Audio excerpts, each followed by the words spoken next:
William the Conqueror, from bastard to king. In the year 1028, in the turbulent Duchy of Normandy, a child was born who would one day shape the destiny of England. His name was William, later known to history as William the Conqueror. But at birth, he carried the less dignified title of William the Bastard, for he was the illegitimate son of Duke Robert I of Normandy and a tanner's daughter named Herleva. In a society that valued noble lineage, his birth was a stigma. But it would not stop him from seizing a crown. When William was just a boy of around 8 years old, his father died while on a pilgrimage to the Holy Land. Before leaving, Duke Robert had named William as his heir, but the decision plunged Normandy into chaos. For years, the young duke lived under constant threat. Assassination attempts were frequent, and power-hungry nobles battled for control. William was forced to grow up quickly, protected by a few loyal guardians and sharpened by survival in a brutal political world. As a teenager, William began to assert himself.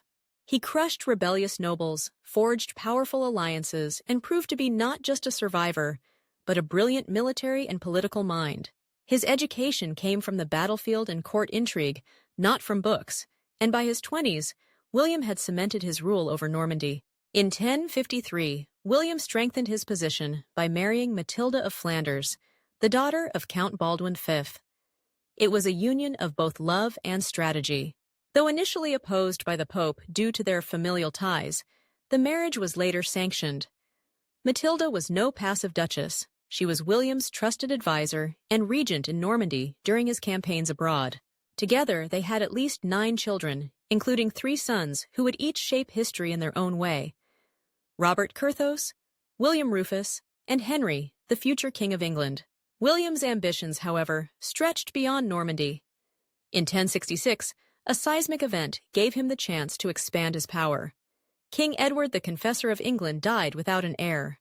William claimed that Edward had promised him the throne, and that Harold Godwinson, the powerful English noble who seized the crown, had sworn an oath to support William's claim. When Harold took the throne for himself, William saw it as betrayal. He gathered an army, secured the blessing of Pope Alexander II, and prepared to invade England. In October 1066, William landed on England's southern coast. The fate of a kingdom would be decided at the Battle of Hastings. William's forces met Harold's army in a brutal clash, and by the end of the day, Harold was dead, struck in the eye by a fabled arrow, and William had won. On Christmas Day 1066, he was crowned King of England in Westminster Abbey. But conquering England was only the beginning. William faced fierce resistance from English lords and people who saw him as a foreign usurper. He responded with ruthless efficiency. The Harrying of the North, a scorched earth campaign, devastated entire regions to crush rebellion. He replaced the Anglo-Saxon elite with Norman barons, reshaping England's social structure. His rule introduced feudalism, centralized royal authority, and restructured the English Church. One of his greatest administrative achievements was the commissioning of the Domesday book in 1086, an extraordinary survey of England's lands, resources, and population. It allowed William to control and tax his new realm with unmatched precision, a medieval masterpiece of governance. In his later years, William juggled rulership of both Normandy and England, often crossing the English Channel to quell uprisings or manage affairs.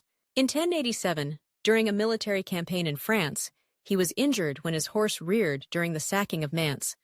Suffering from internal injuries, he was taken to Rouen, where he lay dying. On September 9, 1087, William died. His final days were marked by family conflict. His sons fought over their inheritance before he was even buried. His funeral was a grim affair. His bloated corpse reportedly burst as attendants tried to force it into an ill-fitting tomb, and the church caught fire during the service. Yet, despite the indignity of his death, William's legacy was monumental. He had not only transformed England's ruling class and government, but had also forged a powerful Anglo-Norman dynasty. The effects of his conquest rippled through history, altering the English language, law, and culture forever. From a fatherless boy mocked for his birth to the iron-fisted ruler of 2 realms, William the Conqueror's journey was one of brutal determination, strategic brilliance, and historical consequence. He changed the face of medieval Europe, and his shadow still looms over English history today. For more interesting history, subscribe.